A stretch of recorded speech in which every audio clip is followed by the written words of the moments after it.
አእምሮን የሚይዝ የሥራ መተት እነዚህ ሁሉ ከአእምሮ መተት የሚመደቡ ናቸው። የሚስጥር መተት፣ የቤተሰብ መተት፣ የደንቃራ መተት፣ የአእምሮ ዕውቀት ሰላቢ መተት፣ ጥላ ወጊ ወይም መቅትል፣ መስተፋቀር፣ መስተባረር ማለትም ሰው ብን ብሎ ሀገሩን መንደሩን ለቆ እንዲጠፋ፣ መስተአብድ ማለትም አብዶ ጨርቁን ጥሎ እንዲንከራተት፣ አፍዛ ደንዝዝ ማለትም ፈዞ ደንዝዞ ስራ፣ ትዳር ወዘተ ጠልቶ ቤት ተጎልቶ እንዲውል ማድረግ። ይህም የሰይጣን ትንፋሽ በሚባል እጽዋት የሚደገም ነው። መስተሐምም ማለትም በህመም እንዲሰቃይ፣ ህልመ ድብዳም ማለትም 24 ሰዓት ቀንም ማታም ህመም እየደበደበው እንዲሰቃይ፣ የቁራኛ መተት ማለትም አንድ ሰው እጅ እግሩ ተቆራኝቶ ወይም ሽባ ሆኖ ከቤት እንዲውል የሚደረግ ወዘተ ናቸው። እነዚህ ሁሉ ጥቁር አስማት ወይም ጥቁር መተት ናቸው። እነዚህ ጥቁር አስማት ወይም ጥቁር መተት ሰዎች ላይ የሚደገሙት በሶስት መልኩ ነው ወይም በሶስት አይነት ነው። አንደኛው በስማቸው በማስደገም ወይም በማስመተት ሲሆን፣ ሁለተኛው በሚበላና በሚጠጣ በማቅመስ በማብላት ሲሆን፣ ሶስተኛው በማስነካት በመርጨት ወይም በመጣል ነው። እነዚህ መተትና የመተት አይነቶች ሰዎች ላይ በልብስ ለምሳሌ ከላይ በሚለበሱ እስከ ውስጥ ልብሶች፣ በቁስ ወይም በዕቃ ለምሳሌ በደብተር፣ በእስክሪፕቶ፣ በመኪና፣ በብር ወዘተ፣ በምግብ ማለትም በሚበላ በሚጠጣ እንዲሁም በወዝ ወይም በላብ በፀጉር ወዘተ የሚደገሙ ናቸው። እግዚአብሔር ለሙሴ በኦሪት ዘጸአት በምዕራፍ 22 ቁጥር 18 ላይ መተተኛይቱን በሕይወት እንድትኖር አትፍቀድላት ብሎታል። እንዲሁም በኦሪት ዘዳግም በምዕራፍ 18 ቁጥር 11 ላይ አስማተኛም መተተኛ በድግምት የሚጠነቁልም መናፍስትንም የሚጠራ ጠንቋይም ሙታን ሳቢም ባንተ ዘንድ አይገኝ በማለት አስጠንቅቆታል። ዛሬ እግዚአብሔር ባንተ ዘንድ አይገኙ ብሎ ለሙሴ ያስጠነቀቀው በአንዳንድ በእኛው አባቶችና አገልጋዮች ዘንድ መኖሩ ያሳፍራል። ልበ ደንዳናው ፈርዖን የእግዚአብሔርን ታምራት በሙሴ ላይ ሲገዳደር የነበረው በመተተኞች ነበረ። በተለይ ሙሴ በእግዚአብሔር ኃይል ታምራትን ሲያደርግ፣ ፈርዖን ደግሞ መተተኞችን፣ ጠንቋዮችን፣ አስማተኞችን ጠርቶ በአጋንንታዊ ጥበብ በትራቸውን እባብ እያደረጉ የፈርዖንን ልብ ከባልጩት ድንጋይ ይልቅ ሲያጸኑት፣ በእግዚአብሔር ታምራት እንዳያምን ሲያደርጉት፣ በአስማታቸው ሲያዘናጉት እንደነበረ ነቢዩ ሙሴ በኦሪት ዘጸአት በምዕራፍ 7 ቁጥር 11 እስከ 12 ላይ ጽፎ አስቀምጦልናል። እዚህ ላይ ልብ ልትሉት የሚገባው ነቢዩ ሙሴ ቅድመ ልደተ ክርስቶስ ከ3600 ዓመተ ዓለም በፊት የኖረ አባት ነው። ክርስቶስ ከተወለደ ደግሞ በእኛ 2016 ዓመት ነው። ዓመተ ፍዳንና ዓመተ ምሕረትን ስንደምር በአጠቃላይ ሙሴ ከዛሬ 5600 ዓመታት በፊት የኖረ ነው። እነዚህን ሺህ ዓመታቶችን ደምሬ የነገርኳችሁ የሰው ልጅ መተት፣ አስማት፣ ድግምት፣ ሟርት፣ ጥንቆላን፣ ክፉ መናፍስትን ጠርቶ ማናገርን፣ በክፉ መናፍስት ሰዎችን መጉዳትን የጀመረው አሁን ሳይሆን ከ5000 ዓመታት በፊት ነው። ስለዚህ የሺዎች ዓመታት ልምድና ልምምድ አለው። ነገር ግን እኛ ስንናገር ስናስተምር አዲስ መሰለ። እስራኤል በመተት እግዚአብሔርን ባስቆጡት ጊዜ በትንቢተ ኢሳይያስ በምዕራፍ 47 ቁጥር 9 ላይ የወላድ መካንነትና መበለትነትን በድንገት ይመጣብሻል፣ ስለ መተቶችሽ ብዛትና ስለ አስማቶችሽ ጽናት ፈጽመው ይመጡብሻል በማለት መተትን እንደሚያበዙ በጨለማ መንገድም እንደሚጓዙ፣ በዚህም ነቢያትን ነገስታትን ወልዳ እንዳልወለደች መካን እንደምትሆን ነግሯታል። በባቢሎን በስተደቡብ በኩል የነበረው ሀገር ከላውዶን ይባላል። በዚች ሀገር የሚኖሩ ሰዎች ወይም ህዝቦች ደግሞ ከለዳውያን ተብለዋል። ከለዳውያን በጥንት በከዋክብት ጥናት በአስማትና በመተት እንዲሁም በአምልኮ ጣዖት ይታወቁ ነበር። ይህም በትንቢተ ዳንኤል በምዕራፍ 2 ቁጥር 10 እና በትንቢተ ዳንኤል በምዕራፍ 8 ቁጥር 10 ላይ ተጽፏል። ከነናውያንም እጅግ በጣም አስቸጋሪ አስማተኞች፣ መተተኞች፣ ሟርተኞች፣ ሞራ ገላጮች፣ በድግምት የሚጠነቁሉ መናፍስትን ጠሪዎችና ሙታን ሳቢዎች እንደነበሩ በኦሪት ዘዳግም በምዕራፍ 18 ቁጥር 9 እስከ 14 ላይና በአንደኛ ሳሙኤል በምዕራፍ 28 ቁጥር 9 እስከ 1 ላይ ተጽፎ እናገኛለን።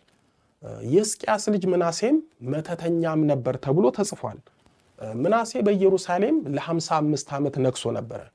ምናሴ አባቱ ያፈረሰውን የበዓልን የጣዖት መሰዊያ መልሶ በመስራት ጣዖት ማምለክ ጀመረ።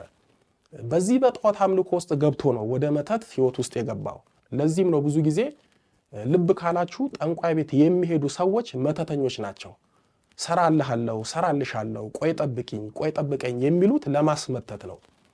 የምናሴን ክፉ ስራ ወይም መተተኛነቱን መጽሐፍ ቅዱስ በሁለተኛ ዜና መዋዕል በምዕራፍ 33 ቁጥር 6 ላይ ሞራ ገላጭም ሆነ አስማትም አደረገ መተተኛም ነበር በማለት ክፉ ተግባሩን አስረግጦ ጽፎልናል።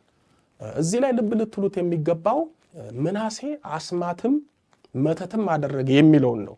ዛሬም እንደ ምናሴ መተትን አስማትን በሰዎች ላይ የሚያደርጉ አሉ።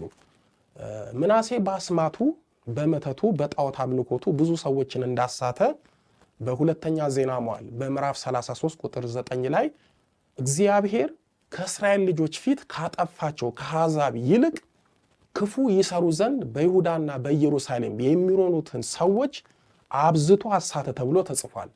በዚህ ሁሉ በምናሴ ጥፋት እግዚአብሔር ምናሴን ተቀይሞት የአሦርን ንጉሥ የሰራዊት አለቃ አስነስቶበት በዛንጀር ተይዞ በሰንሰለት ታስሮ ወደ ባቢሎን በምርኮ ሄደ። በመጨረሻ ምናሴም በጸሎት በጾም ራሱን በፈጣሪው ፊት አዋርዶ እግዚአብሔርን ይቅርታ ጠየቀ። አስማቱን መተቱንም ከህይወቱ ጣዖቱን ከእግዚአብሔር ቤት አርቆ ከእግዚአብሔር ጋር ታርቆ ኖሯል።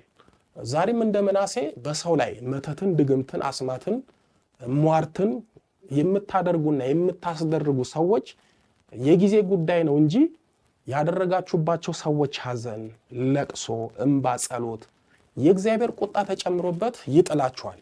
እግዚአብሔር እንደ ምናሴ ያዋርዳችኋል። ሀብተ መርገም የነበረው የሕገ ልቦናው ሰው በለዓም መተተኛ ወይም አስማተኛ እንደነበረ መጽሐፍ ቅዱስ በኦሪት ዘኍልቍ በምዕራፍ 24 ቁጥር 1 ላይ አስቀድሞ ያደርግ የነበረውን አስማት ይሻ ዘንድ አልሄደም በማለት በለዓም በፊት አስማትና መተት ያደርግ እንደነበረ አጋንንታዊ ጥበብ ይጠቀም እንደነበረ የሚያሳይ ነው። ባላቅ በለዓምን ያዕቆብን እርገምልኝ እስራኤልን ተጣላልኝ ሲለው በለዓም አስማትን በአፉ አድርጎ ሳይረግም በፊት እግዚአብሔር ቃሉን በበለዓም አፍ አድርጎ ያዕቆብን እንዲመርቅና እንዲባርክ ብሎም የክርስቶስን መወለድ ትንቢት እንዲናገር አደረገው። ኦሪት ዘኍልቍ ምዕራፍ 23 ቁጥር 16 እና ምዕራፍ 24 ከቁጥር 1 እስከ 9 መመልከት ይቻላል። ስለ መተት፣ አስማት፣ ድግምት፣ ሟርትና ክፉ መናፍስትን ጎትቶ ስለማውራትና በሰዎች ላይ ክፉ ድርጊት ስለማድረግ ጥንታዊ መነሻውንና ታሪካዊ ዳራውን ከመጽሐፍ ቅዱስ በማስረጃ እንደነገርኳችሁ ሁሉ ስለ መተት ወደ ገድለ ቅዱሳን ጎራ ብለን እንመልከት። ወደ ገድለ ቅዱሳን ስንገባ ዛሬ ጆሮ ጭው ልብ ክው የሚያደርግ ለማመን የሚከብድ ሆኖ የምንሰማው በተለይ ሰዎችን በመተት መግደል ጥንት እንደነበረና በቅዱስ ላሊበላ ላይ እንዴት እንደተፈጸመ እንመልከት። ገድለ ቅዱስ ላሊበላ እንደሚነግረን ላሊበላ የአባቱ ልጅ የሆነች ክፉ እህት ነበረችው። ክፉ የሆነችው የቅዱስ ላሊበላ እህት ክፋት ገድሉ እሷም በስራዋ የከፋች የኤልዛቤል የግብር ልጅ የሄሮድያዳ ሁለተኛ ወንድሙን የገደለ የቃየል ወገን ናት በማለት ይገልጻታል። ዛሬም እንደ ቅዱስ ላሊበላ እህት በስራቸው የከፉ ስንቱን በመተት ወደ ሞት የገፉ እድላቸውን የሞጨለፉ የገፈፉ ሕይወታቸውን የዘረፉ በጥላ ወጊ ገድለው ያስደፉ ስንት ኤልዛቤሎችና ቃየሎች በዘመናችን አሉ። የቅዱስ ላሊበላ ወንድም ሐርቤ ነክሶ በነበረበት ወቅት ወንድሙ ላሊበላ እንደሚነክስ ትንቢት በሰማ ጊዜ ላሊበላ መንግስቱን ቀምቶ የሚወስድበት ስለመሰለው በላሊበላ ቀናበት፣ ታወከም። አንድ ቀን ላሊበላ ሆዱን አሞት ኮሶ ጠጣ። የጠጣውም ኮሶ እጅጉን ስላደከመው ደክሞተኛ። የላሊበላ እህትም የሚገድል መርዝ በጽዋ ሞልታ ላከችለት።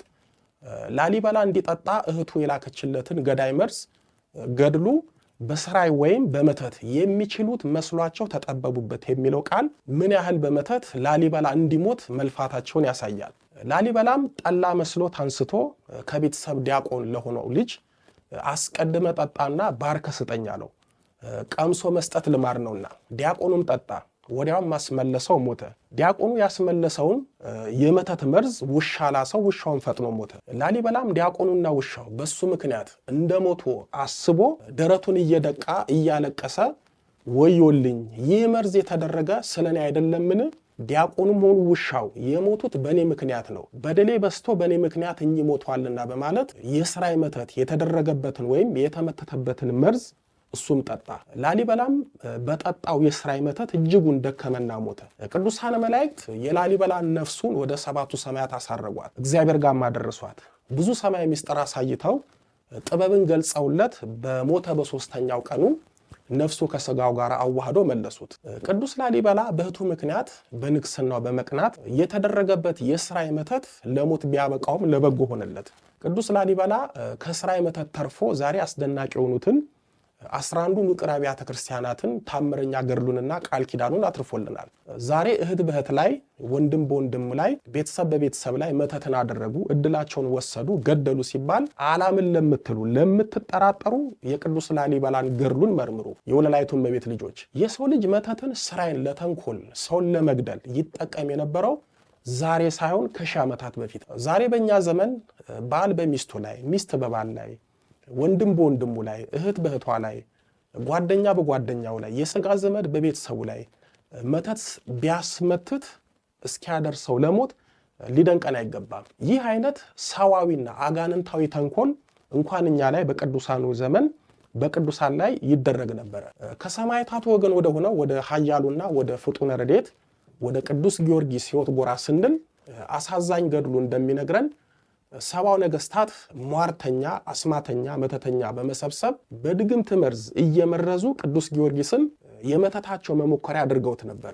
ሰማዕቱ ቅዱስ ጊዮርጊስ እምነቱና ጸሎቱ ከነሱ መተትና አስማት በላይ ስለሆነ አንድም ለታምራት የሚሰጡትን መተት በፈጣሪው ስም እያማተበበት ጭልጥ እያደረገ እየጠጣ መተታቸው በሱ ላይ እንዳልሰራ የፈጣሪውን ኃይል ያሳያቸው እንደነበረ አስገራሚ ገድሉ ይተርክልናል። ቅዱስ ጊዮርጊስ በዱዲያኖስ ዘመን ከዛሬ 1700 ዓመታት በፊት የኖረ ሰማዕት ነው። በዛን ዘመንም መተት በሰው ልጆች የተንኮል ሕይወት ውስጥ በሰፊውና በደንብ ነበረ።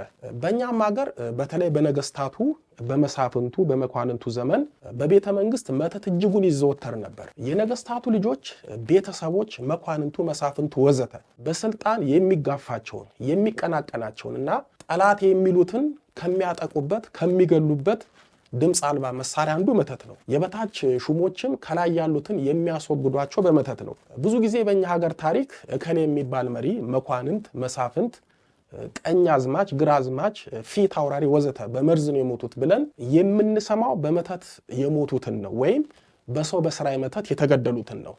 ስለዚህ በዘመናችን እንደ ጥበብ የተቆጠረው ብዙ ሰው የተጎዳበት መጎዳት ብቻ ሳይሆን ሕይወቱን ስለሚነጠቅበት ስለ መተት በተለይም ስለ ነጭ አስማት ወይም ነጭ መተት እና ስለ ጥቁር አስማት ወይም ስለ ጥቁር መተት በጥልቀትና በስፋት እንማራለን። በክፍል 3 ደግሞ በሰው ላይ መተት ለምንና ለምን ተግባር ይሰራል፣ መተት ለምንኛ ላይ ይሰራል፣ ስንት አይነት መተት አለ፣ መተትን ማን ይሰራዋል፣ ደብተራዎች፣ ጠንቋዮች መተትን እንዴት ነው የሚሰሩት፣ ወደኛ የሚልኩት የሚሉን እንመለከታለን። ሕዝቤ ዕውቀት ከማጣት የተነሳ ጠፍቷል። ትንቢተ ሆሴዕ ምዕራፍ 4 ቁጥር 6። ከትውልዱ ማን አስተዋለ፣ ትንቢተ ኢሳይያስ ምዕራፍ 53 ቁጥር 8።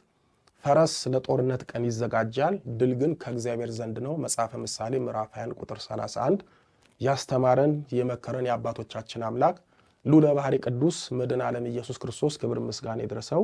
ድንግል ስንላት ጌታን ወልዳ የተገኘች፣ ጌታን የወለደች ስንላት ድንግል የሆነች፣ ስሟን ለመጥራት ከሰማይ ከምድር የከበደች መንበረ ፀሐይ መንበረ ሥላሴ ንግሥተ ሰማይ ወምድር የጌታችን የመድኃኒታችን የኢየሱስ ክርስቶስ እናት ወለላይቱ እመቤት ድንግል ማርያም ምስጋና ይድረሳት። አሜን።